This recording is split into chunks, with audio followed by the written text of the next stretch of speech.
I don't think you realize just how popular the Acura MDX is.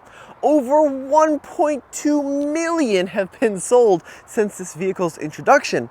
And for 2025, it's gone through some updates. Now, it may look pretty similar, but underneath the skin, there are some big changes, which is what we are talking about in today's video. And we're gonna find out how does it compare to vehicles like the Lexus TX, the BMW X5, the Mercedes GLE, and the many other luxury crossovers in this segment.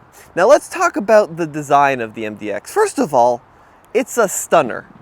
There's just no other way around it. The updates for 2025 have been very mild, but it really hasn't needed many updates in my mind because this is the best looking car in this class. The Mercedes GLE is a little blobby, the Lexus TX is a little minivan-y, and this is just right. It's sporty, it's athletic, it's angular, but it's also a premium design. Now the big changes for 2025 come down to the front fascia. Easiest way to tell the 25 model year from the 24 is going to be the grille. We've got a new mesh grille, and this is the Type S variant of the MDX. So this is going to be the performance version. We got the big engine, we got the higher performance suspension, and we got some big mechanical changes which make this vehicle more fun to drive. Now Type S versions of the MDX get these Fast and Furious style bright red brake calipers. So if you want to take your kids to school in style, this is the one for you. But they are actual Brembo brakes. And look at the size of the rubber on this 3-row crossover. A 275/40 R21. So really wide, fairly low profile tire. And this vehicle does have 4-corner air suspension. Type S badging along the side, but that is really going to be your only bit of chrome on the side of this vehicle because everything is blacked out. The mirror caps, the trim, the roof rails. This is a sinister looking car. A slight black fender flare here, which looks great. And then out back, easiest way to tell the Type S from the standard car, we got quad exhaust, folks. It looks great, it's burly, it says, I'm not messing around. And it actually does sound pretty good as well, which we'll show you here in a second. So, Type S, what does that mean in terms of performance? Well, let's go ahead and pop the hood and we'll talk about it. Now, the standard car is going to run a 290 horsepower naturally aspirated V6. The Type S, still running a V6, but now it's got a turbo. So 355 horsepower. So where does that lie in terms of its competition? Well, it certainly is a higher performance vehicle when compared to like a Lexus TX, but it doesn't have that crazy, V8 that like an X5 or a GLE AMG would have. So it's kind of straddles the line between, the more fuel economy focused Lexus and then the insane BMW and Mercedes. Transverse mounted V6, but this vehicle does have super handling all-wheel drive, and that single turbo is a twin scroll. Now the downside with this setup is going to be the fuel economy. So we're only looking at somewhere around 19 mpg combined, 17 city and 21 highway. If you get the standard V6, those numbers are going to jump up to 19 city, 25 highway, and 21 combined. So you get a slight bump in fuel economy if you lose the turbo, but this is really the one you want from a fun to drive standpoint. Speaking of fun to drive, this is also mated to a 10-speed automatic transmission. Standard torque converter, no weird dual clutch setup, nothing like that. All right, let's go ahead and check out the front seats, and now we're going to start to see some of the big changes for the 2025 model year. So, one of the big complaints that I had, that a lot of people had with this vehicle, was related to the infotainment system, which used this kind of funky trackpad to navigate most of the features. They've got rid of the trackpad, new huge wireless charger down here, and now we have a full touchscreen system, a 12.3-inch display running your Google suite of applications. So what that means is that when you boot up the navigation, you're running Google Maps there, which is the best navigation in the industry. Plug in a destination, it knows the traffic, it'll route you around some of the problems. Really, really great system.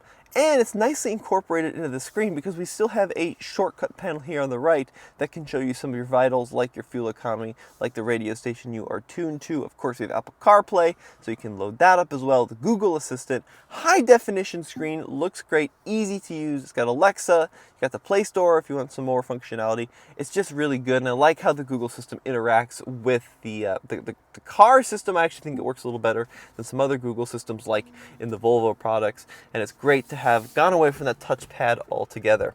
Now, in terms of comfort and convenience in the MDX, full leather seats in this great kind of white chestnutty color with these black accents, Type S embroidered, or I should say stamped there into the headrest. A great seat. Once again, like if you compare this to an X5M, right, this is not a very aggressive bucket, but that's a good thing because these cars are used primarily for commuting for the school route, and these are the perfect levels of kind of support and comfort in this vehicle. So we're going to go foot on the brake, engine start.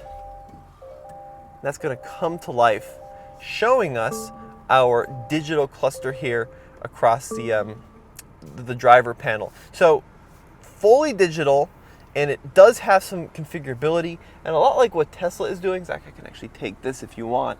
You can actually see your vehicle located there in the center screen, and that is going to work with your ADAS functionality, so you know whether or not you've got your new Acura 360 safety system active, and whether or not you're changing lanes automatically, because some of the new features in this vehicle do include some additional ADAS functionality. Like if you're merging into a car that's next to you in a lane, it will now autocorrect.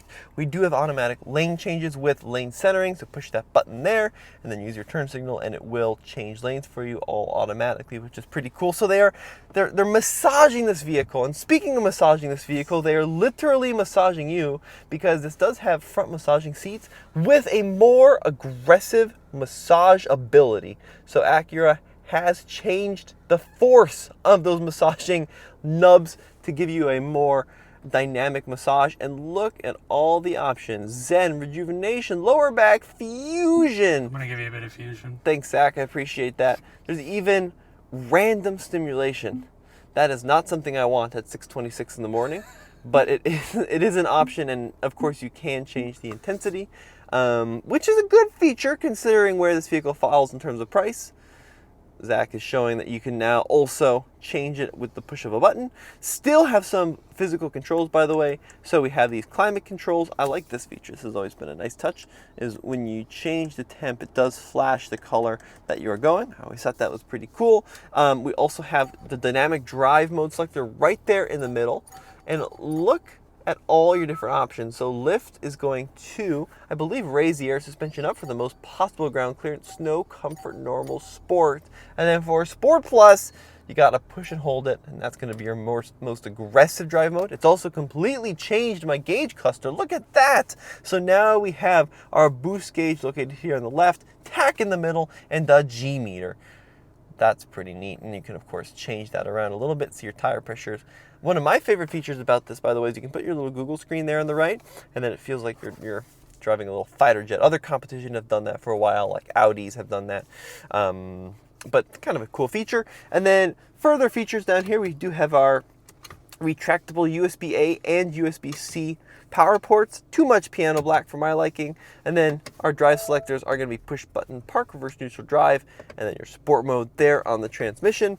Beyond that, still have a volume knob. Fantastic. That's still a thing. We have track selection here, small cubby, our wireless charger, which will fit some of the larger phones, dual cup holders, and then if I pop open the center console here, got a little bit of additional storage, and then two more USB-C ports there, one for charging and one for USB connectivity. And then inside this vehicle, we have a 19-speaker Bang & Olufsen sound system.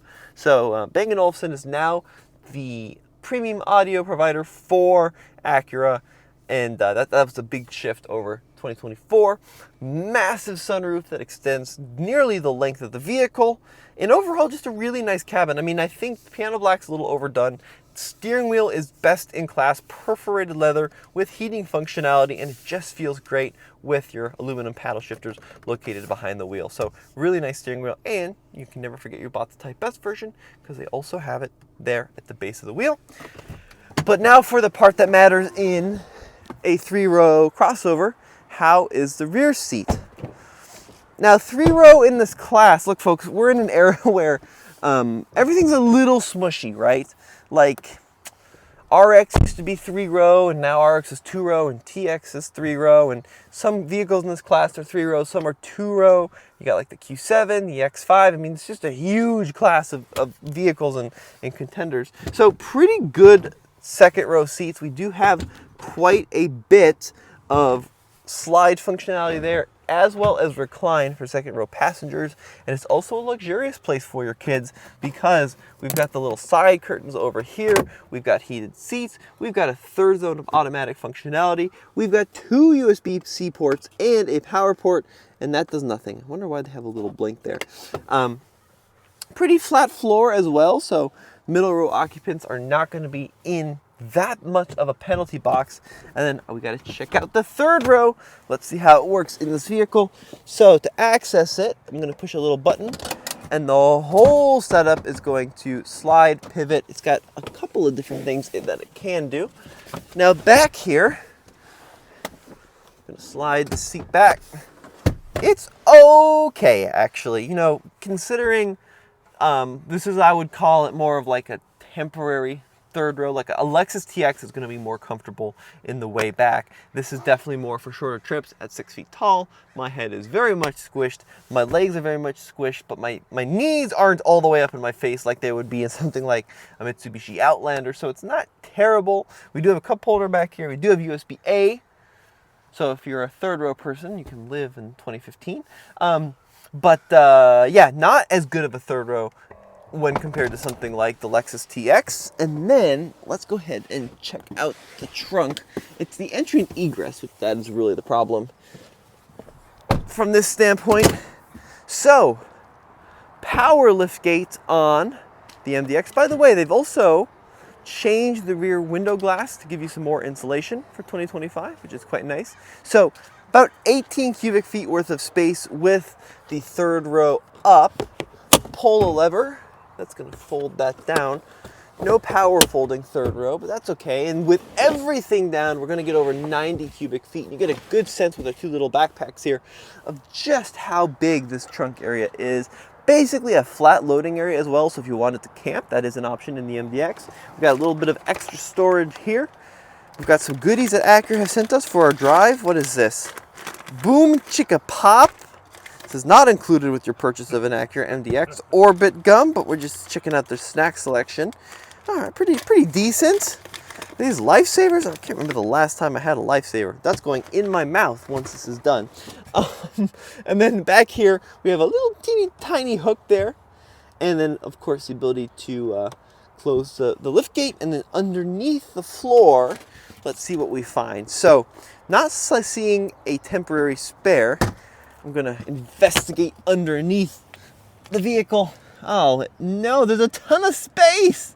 Why have all that space but no spare? That's a little bit of a head scratcher to me. I'm always a big fan of spares of any kind. Just helps you keep you along your way. That does remove those so you can have a really deep trunk area. So, now for the big question. Where does the MDX fall on pricing? So, starting at about $52,250. So, really a very competitive entry-level price. However, if you want Type S, massaging seats, all those goodies, well, you're going to be paying well over $70,000. So, as equipped, this vehicle, $76,300 or thereabouts before options for a pretty much loaded up Type S. Once again, folks, this is such a competitive class that used to be so black and white. You know, compared to like a Lexus TX, yeah, 76 is getting up there. Compared to like an X5, 76 is kind of at the more middle to entry level of an X5. And if you want an X5M, it's going to be what, $120,000 now. So kind of an interesting segment here. I like the Type S thing because it gives you some more sporting potential, gives you a cool sporting look, but you're not committed to like ultra hard suspension that's going to ruin your back driving along. So overall, pretty excited about the MDX Type S. We're going to have a full driving review coming up on July 9th where we figure out what this thing is like out on the road. But as always, a big thank you to Zach behind the camera. Head over to alltfl.com to get our latest reviews, and if you want to see them early, check us out on Patreon using the link below, where we've got exclusive behind-the-scenes content as well as early access to the majority of our videos. Thanks so much for watching. We'll see you on the next one.